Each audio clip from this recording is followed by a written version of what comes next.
오늘 시간에는 다음 세대로 이어지는 신앙이라는 제목으로 하나님 말씀 증가하도록 하겠습니다. 오늘이 무슨 날이죠? Father's Day입니다. 우리 아버님, 아버지 되시는 모든 분들 참 존경받아 마땅하신 분들인데, 우리 여기 계신 모든 아버님들, 아버지들을 위해서 우리 큰 박수 한번 해주시면 되겠습니다. 사랑하고 존경하고 축복합니다. 감사합니다. 그래도 마더스데이에 비해서 파더스데이는 조금 밀리는 것 같아요.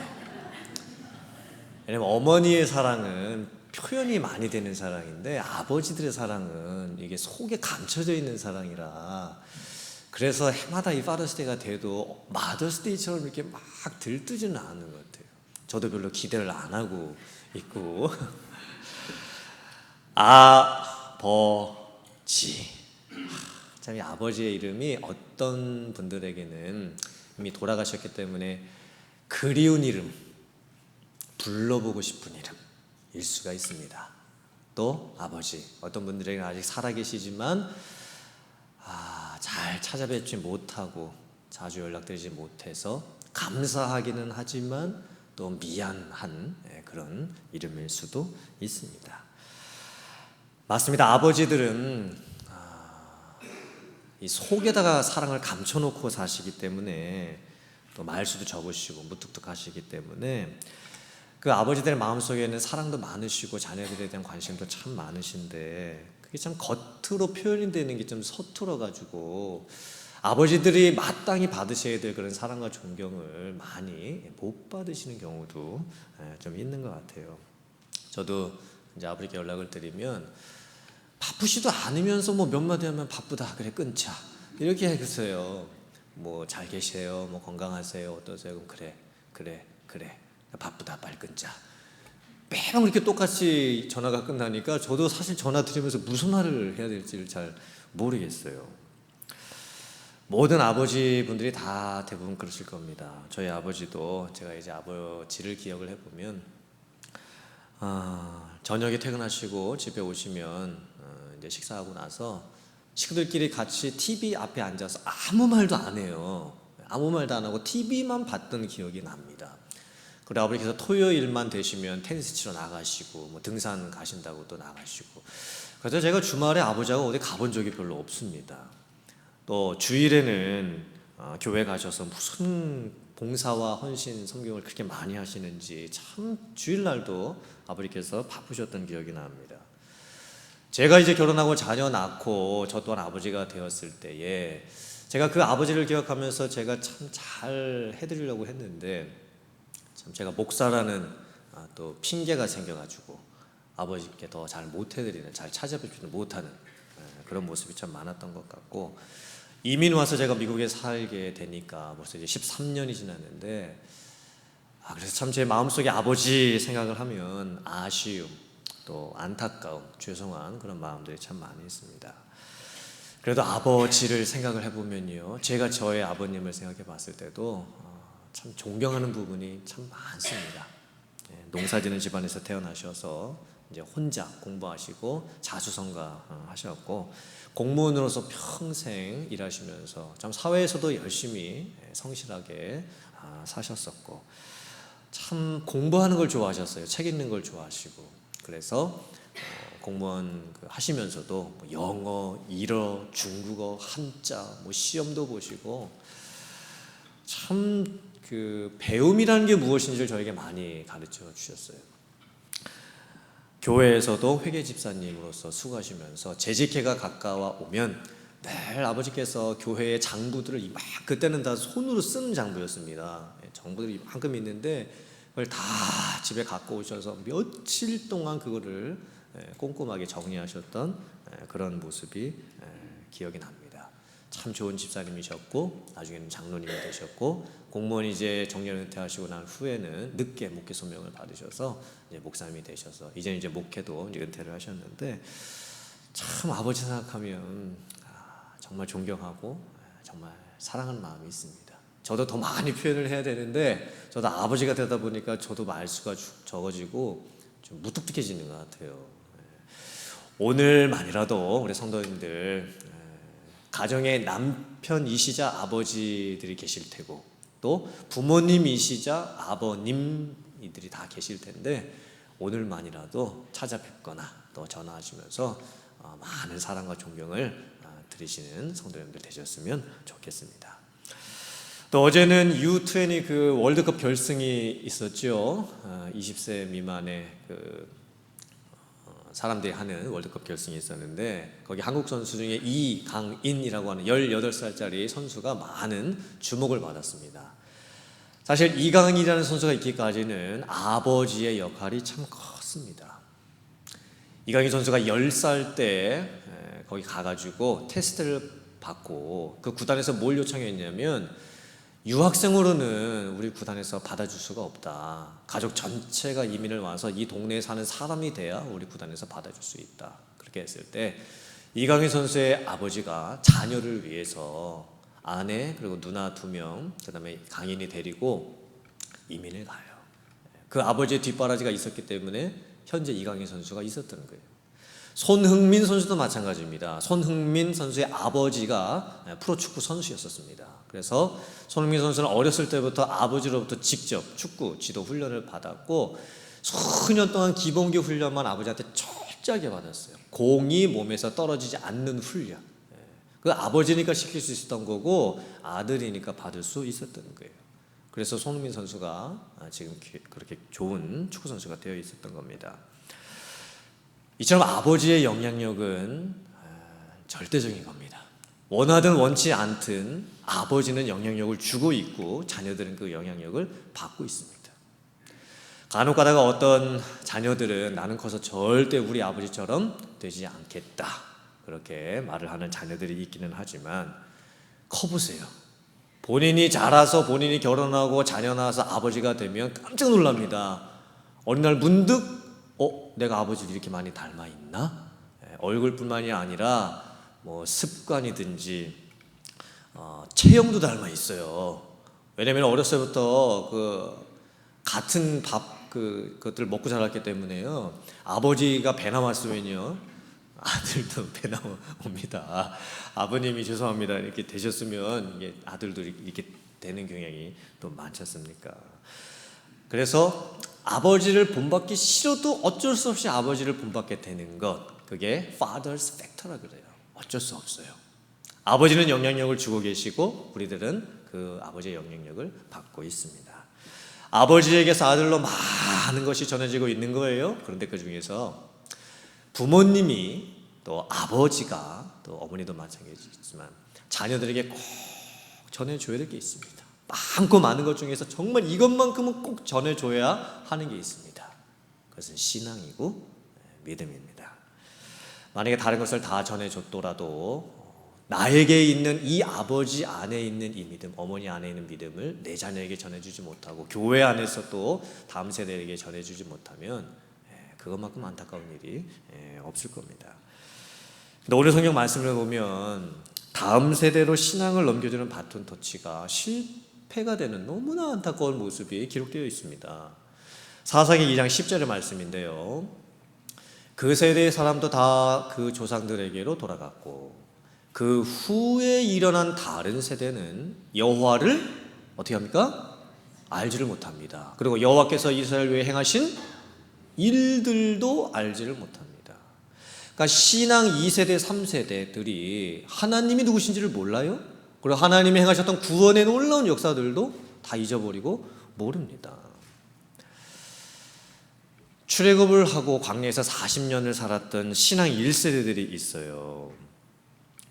이 신앙의 1세대들이 지나가고 나서 이제 광야 생활을 경험 못했던 가나안 땅에서 이제 살았던 신앙 2세대, 3세대들이 이제 태어나는데 그 시대는 사사 시대입니다.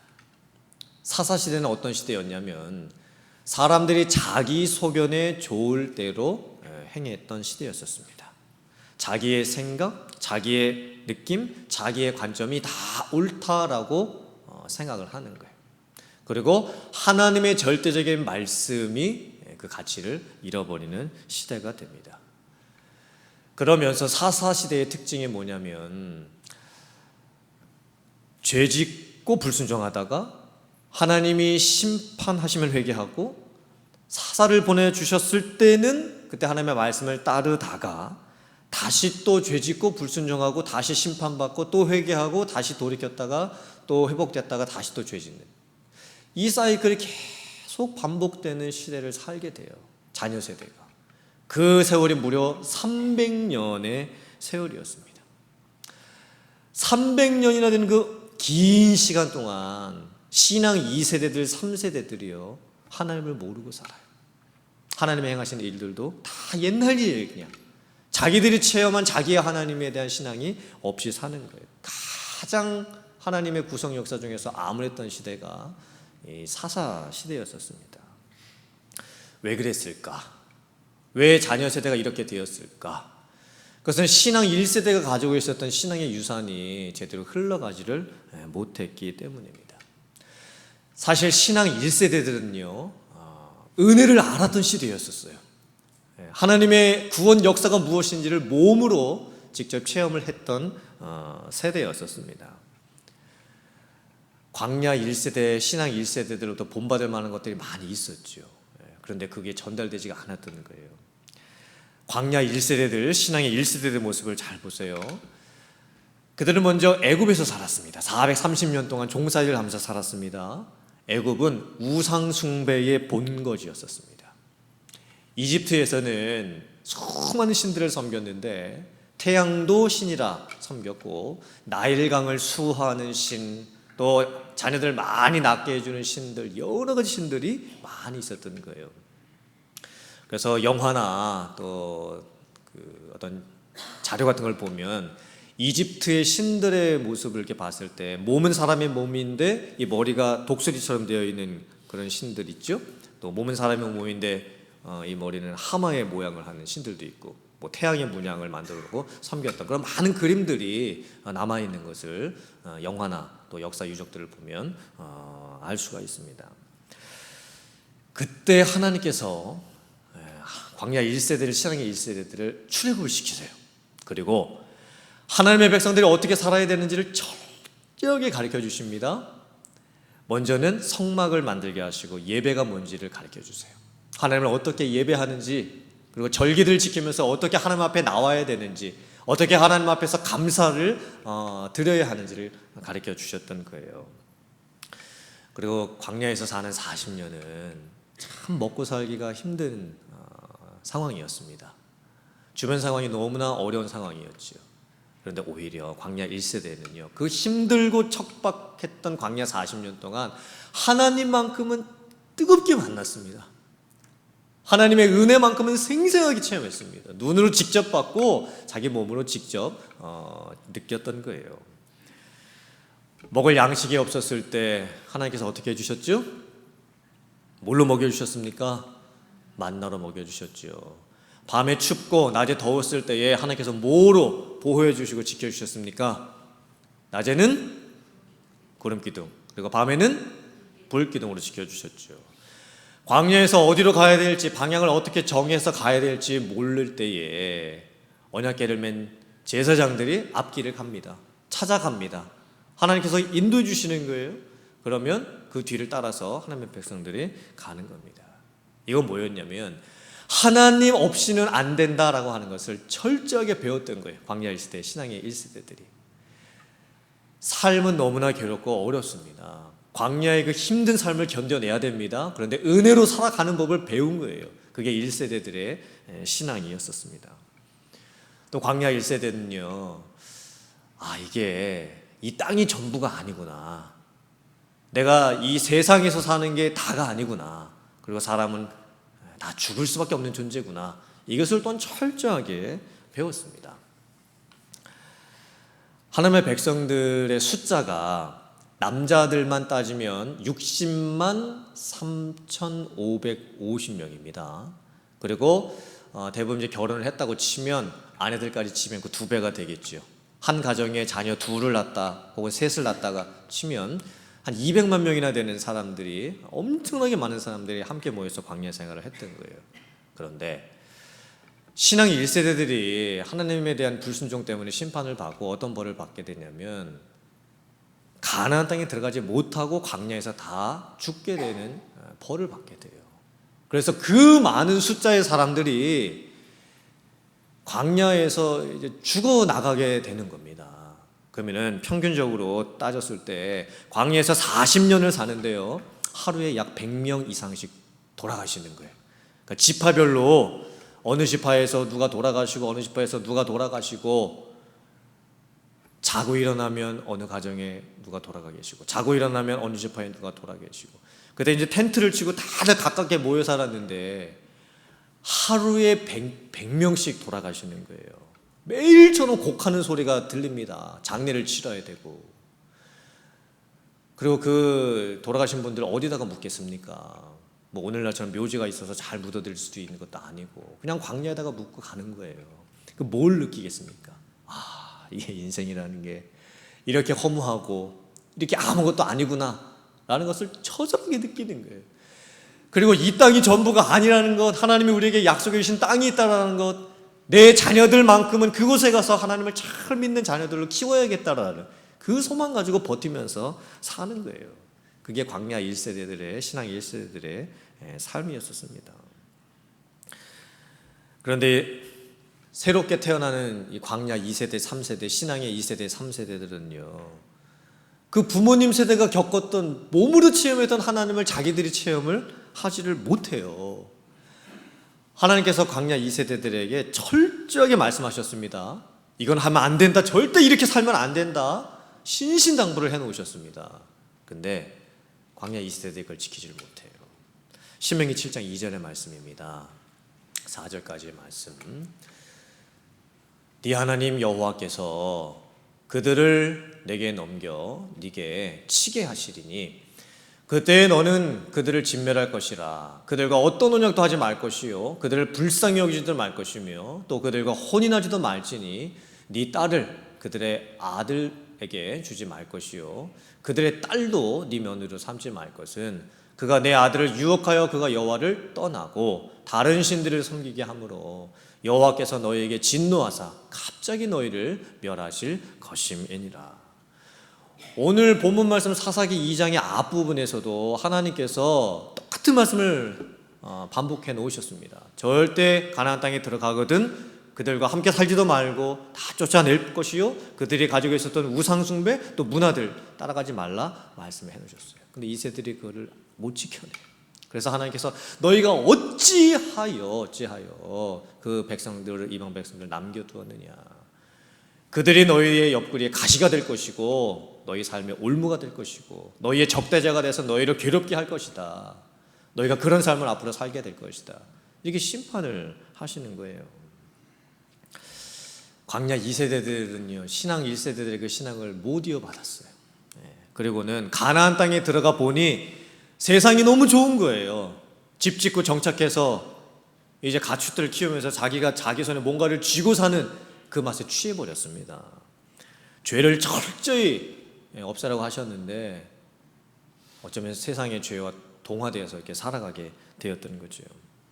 물론 젊은 세대였었으니까 어쩔 수 없었을 겁니다. 삶의 질이 더 풍족해지니까 가나안 사람들이 가지고 있었던 그 우상숭배의 모습들, 가나안 족속들은요 장신구를 많이 몸에다가 착용을 했습니다. 귀걸이, 눈 어떻게 해가지고 몸에다가 장신구들을 많이 착용을 했고 좋아 보이는 그런 것들을 많이 세속 문화로 가지고 있었습니다. 근데 이 세들이 이제 그게 좋으니까 하나님을 떠나고 하나님을 잊어버리고 은혜를 떠나가지고 세상 속으로 더 깊게 들어가 버리는 거예요. 그래서 오늘 말씀을 보면 광야 2세대들에게 하나님께서 진노를 내리세요. 그리고 하나님의 백성들이 그 진노의 말씀을 듣고 이제 웁니다. 슬퍼하면서 막 우는 거예요. 근데 이게 회개의 눈물이 아니었습니다. 진정한 회개의 눈물이. 당장 하나님께서 진노하시고 심판하시는 것이 무섭고 두려워서 어떻게 하면 좋냐, 어떻게 하면 좋냐, 우리 앞으로 어떻게 하면 좋냐, 이런 의미에서 그냥 흘렸던 단순한 감정의 눈물이었던 거예요. 만약에 진짜 회개했던 눈물이었다면 돌이켰겠죠. 우상을 버리고 하나님께 돌아왔겠죠. 그리고 부모님들이 보여주는 신앙 1세대들이 보여줬던 그 믿음의 길을 따라갔겠죠. 근데 그렇게 하지를 못해요. 2세들이 그렇게 살지를 못합니다. 그리고 나서는 사사기 2장 10절에서 이제 사사시대가 시작되는 모습을 하나님을 알지 못했다. 하나님이 행하신 역사도 알지 못했다. 라고 하면서 이제 사사시대 300년이 얼마나 암묵적으로 시작되는지를 말씀을 해주고 있는 거예요. 오늘 저희들이 이 말씀을 돌아보면서 먼저는 내가 신앙의 1세로서 참 나의 믿음을 어떻게 지켜가야 할 것인가 먼저 돌아보았으면 좋겠습니다. 사사기 2장 7절의 말씀입니다. 그래도 감사했던 것은 신앙 1세대들에게 이런 모습이 있었어요. 화면 보시고 같이 한번 봉독해 보겠습니다. 시작. 백성이 여호수아가 사는 날 동안과 여호수아 뒤에 생존한 장로들 곧 여호와께서 이스라엘을 위하여 행하신 모든 큰 일을 본 자들이 사는 날 동안에 여호와를 섬겼더라. 아멘.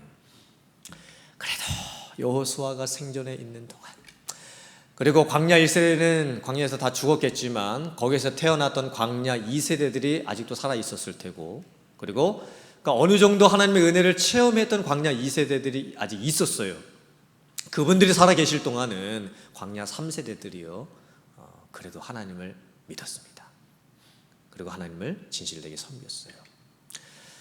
우리들이 살아가야 될 모습이, 우리들이 신앙의 1세들로서 살아가야 될 모습이 바로 여호수아와 같은, 그 여호수아 시대의 장로님들과 같은 광야 2세대들의 어떤 그 모습, 그런 모습이 저희들에게 있어야 되지 않을까 싶습니다. 우리들이 이제 이민 1세들이죠. 사실 저희들이 이민 1세로서 이 광야 같은 인생의 지금 삶을 살아가고 있는 거예요. 물론 우리들도 참 삶의 환경이 척박합니다. 몸도 많이 피곤하고 돈도 벌어야 하고 자녀들도 키워야 되고 부모님도 모셔야 되고 뭐 여러 가지 인간관계의 상처들, 주변에 힘든 모습들이 참 많이 있습니다. 그런데 제가 느끼기에 오히려 삶의 환경이 힘들고 어려울수록 우리는 하나님의 은혜를 생생하게 체험할 수 있습니다.